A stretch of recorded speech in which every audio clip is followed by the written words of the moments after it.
All right, Friedirch Schleiermacher. I have recorded this so many times and cannot get the time down. So I'm going to blast through this. You're going to miss a lot of really good information. Um, and I'm going to have to just skip over some stuff. But I left the slides there so that you could slow it down if you so choose. So he was born in 1768 in Breslau, Silesia, which is Poland or Prussia at the time. His father was a reformed military chaplain. His mother was also a PK. They put him in a Moravian boarding school. He loved Greek and Latin literature and a life of piety that he gained from the Moravians. He attended seminary in Barbie, but he eventually lost his faith while he was there. His father disowned him. He dropped out, enrolled in the University of Halle, lived with his uncle, who was a professor of theology there, and they were able to help mentor him through his restlessness, and he was able to reclaim his faith in Christ, reconcile with his father, went back to the Moravian Brotherhood, became part of their higher order, got a job with the Count Zedana in East Prussia, tutoring in their household. He also started preaching locally there, mostly on ethical issues, as he continued his studies in philosophy with a particular interest in human freedom. So the French Revolution is kicking off here, right? And everybody's got their opinions about it. The Count and Schleiermacher did not see eye to eye. They had a bad relationship because of the politics of the French. Didn't even have to do with their own country, it was just their neighbors. But the beheading of Louis XVI in 1793 ended it for them. He found himself jobless and just kind of waiting around to see what God has for him next. During the time, he also fell in love with the wife of a Lutheran pastor, Eleanor Grunau. He tried to convince her to get divorced, and she wanted to, and she kind of strung him along forever. He confronted the pastor about his mistreatment of her, and then he got moved to Stolp to pastor a church there because he was just stirring up conflict there, where he battled depression severely. He kind of had a little love thing with the Johanna Hertz, another married woman, but that didn't really materialize into anything as he held on to the false hopes of one day marrying Eleanor, who that relationship eventually died in 1805.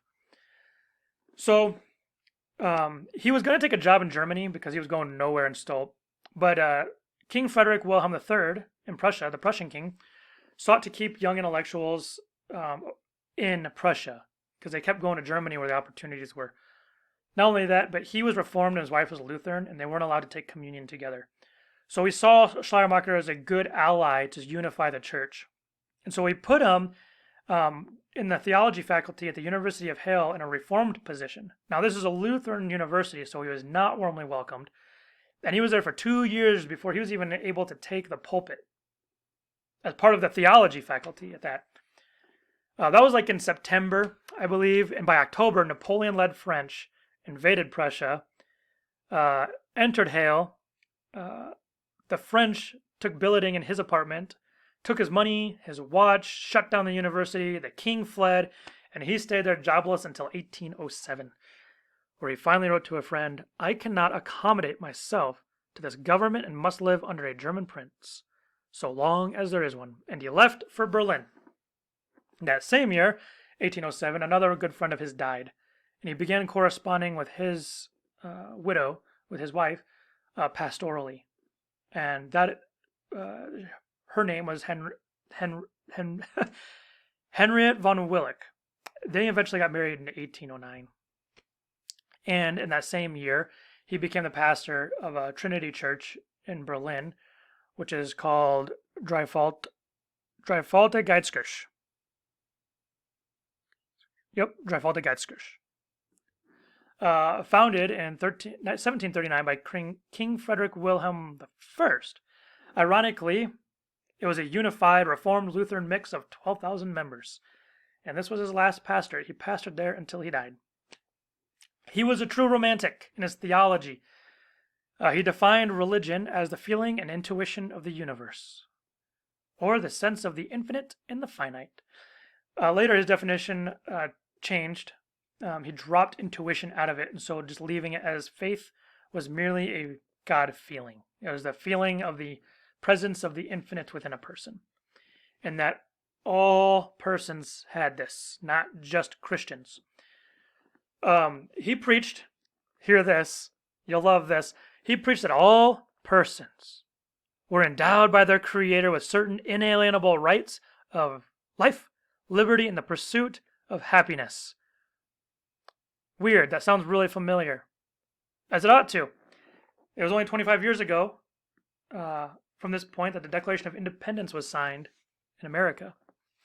He has, as you see, I would think that Schleiermacher wants the United States model for Germany. And we'll get into that a little later. But he had this very strong conviction that the individual person is created in the image of God, every single one of them, and therefore had a certain awareness or presence of God, and that God's truth and his light was manifest in the human experience. Scripture supplemented that. And so it was very kind of anti-enlightenment in a way. The reason of anti-enlightenment, the reason and the science into the scripture, he didn't view it as contradictory or a conflict, but that they supplemented one another. But it was the God feeling within an individual that was the core of humanity. So he had a strong conviction that each individual person must be able to grow up in their own faith. This was so true, this freedom of religion concept was so true that he even tolerated it in his own house. A friend of the wife who was a medium moved in with them, and it became a very contentious thing, but he tolerated it because because of these strong convictions that, I have no exclusive claims or rights to truth. So he very much borders a religion of humanity, as some critics would call, or even a universalist approach. But he believed that Christians had a more awareness of the presence of God in their life. But because of his belief in the individual, he really believed in this small government mindset, which most relates with the libertarian party that we're seeing rise up more and more each election season within the United States. But he believed local governments needed autonomy. Here's a couple quotes from him. "My greatest wish after liberation from the French was for one true German empire, powerfully representing the entire German fold and territory to the outside world, while internally allowing the various Länder and their princes a great deal of freedom to develop and rule according to their own particular needs." So he's basically saying, I want the rest of the world to see us as this giant German empire, but internally, each state and each community gets to govern themselves. But he goes even smaller, and in this quote, you can pause, read it yourself, but he's basically saying the state is nothing more than communities of individual households. The state presupposes a smaller community. The household is already a governing body. And so as people support one another, they become a community. And then those communities support one another, become a state. And so the state, the communities and the states and even the nation are only a manifestation of the smallest group, each individual household. His sermons were politically charged. He really liked to highlight the link between the individual and community characteristics. So the community's characteristics are a portrayal of the individual characteristics within that community. States are organic expressions of these cultural traits, and full development of each individual depends on participating fully in such a state. So, as an individual, you develop as a person as you participate in society. And the healthiest form of a state is one that breaks down inherited status, or what we might call today privilege. It breaks it down, and instead allows individuals to develop freely, then drawing on the strengths of those individuals. Deep convictions led him to be a political activist and reformer. He urged the king to develop a militia to fight against the French because, honestly, the king's army were a bunch of wusses. They weren't doing nothing. But he was denied that. Volunteered to be a military chaplain, denied. So he ended up volunteering for a secret society to overthrow the French in Prussia. So using his pastoral position, he conducted a reconnaissance mission to go into the king's courts as a pastoral, as a pastor. And while he was in there, he looked for places that he could be able to stash weapons, developed a plan to disseminate those weapons to militiamen of the secret society, and a plan for getting those men into the courts to begin with, to ambush the king. And so, a true patriot, I guess you would say. But he also, that never really manifested into something big. He also became an editor of a paper where he really vocalized his disapproval of the government and was nearly arrested for conspiracy. Instead, they basically just fired him, and somebody had to come through and clean up his editorial work. The king put out this edict saying all churches must follow this liturgy. And he fought the king. He went to war with him on it. And the king eventually allowed him some leeway.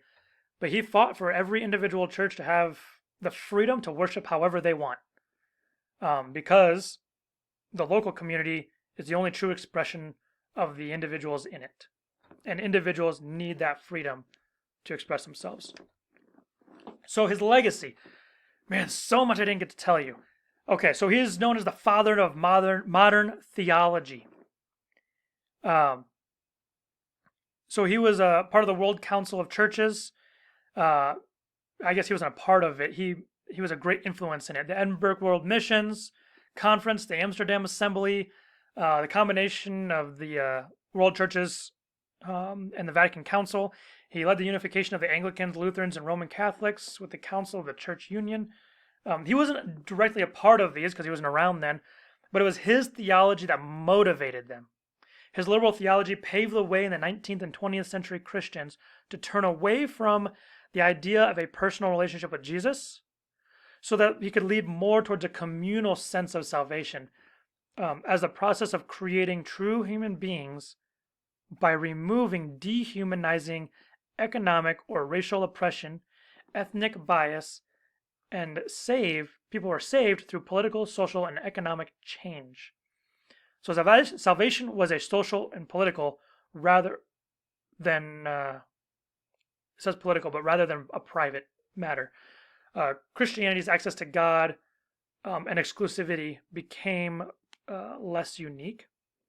In 1925, 1955, his theology was really under attack by Neo-Orthodox theology, founded by Karl Barth and Emil Brunner. It's changed, though, because people realized that they were very critical and it was very one-sided. But now in the 19th, 20th century, people are starting to realize that there is a sense of personal experience and our feelings play a role in that, but so does our social and communal response and our participating in society. His greatest work was Der Christliche Glaube, The Christian Faith, a book of systemic theology, and a brief outline of the study of theology was another book, both published while he was at the University of Halle. Other influential works were On Religion, Speeches to Its Cultural Despisers, The Monologen, a rhythmic prose, paralleling religion to the ethics and intuition and actions of the self as individual. Being an individual human means a unique organ and symbol of the infinite self, or of God. Schleiermacher died February 6, 1834, and his funeral was attended by 20 to 30,000 people. If you haven't seen this movie, I haven't. My brother said it's everything you would expect. The Velocipaster, a man of the claw. I thought of this when I think of Schleiermacher because he was truly a man devoted to justice, to righteousness, to the point where his theological convictions moved him to be part of a secret society to actually fight literally against the French. Not a good one, but If you like stupid movies, give it a try.